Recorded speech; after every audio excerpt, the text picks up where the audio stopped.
আসসালামু আলাইকুম রহমতুল্লাহ। আমি হবিগঞ্জ জেলা নবীগঞ্জ থানার থেকে বলছি। আমার নাম মোহাম্মদ জুয়েল মিয়া।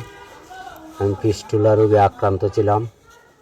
হঠাৎ করে আমি ফেসবুকে রব্বানী হুজুরের দাবাখানার ওষুধের অ্যাডভাইস দেখতে পেলাম। দেখতে পাওয়ার পরে আমি অনলাইনে অর্ডার দিয়েছি। দেওয়ার পরে আমি আল্লাহর রহমতে এখন সুস্থ আছি। আমার মতে যারা ফিস্টুলা রোগে এবং গেজে আক্রান্ত আছেন, আপনারা দেখতে পারেন রব্বানী হুজুরের দাবাখানার ওষুধটা খেয়ে ইনশাল্লাহ আল্লাহর রহমতে আমার মতো আপনারা সুস্থ হতে পারেন।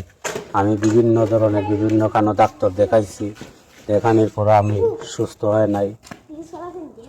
আল্লাহর রহমতে এই ওষুধটা খাওয়ার পরে আমি এখন পুরো 100-র মাধ্যমে 100 সুস্থ আছি। এই হইল প্রথম কৌটা, এটা হলো দ্বিতীয় কৌটা, এটা হলো দ্বিতীয় কৌটা। আর একটা কৌটা ছিল, এটা 3 নম্বর কৌটা। খাওয়ার পরে আল্লাহর রহমতে এখন আমি আল্লাহর রহমতে অনেক সুস্থ আছি। এখন আল্লাহর রহমতে আজ পর্যন্ত আমার ফিস্টুলায় কোনো প্রবলেম করে নাই। আল্লাহর রহমতে এখন আমি পুরাপুরি সুস্থ। তো আমার মতো যারা আক্রান্ত আছেন, আমি বলবো আপনারা একটা বা খেয়ে দেখতে পারেন রব্বানী হুজুরের দাবাখানার ওষুধটা খেয়ে দেখতে পারেন। ধন্যবাদ সবাইকে, ভালো থাকেন। আসসালামু আলাইকুম রহমতুল্লাহি ওয়া বারাকাতুহু।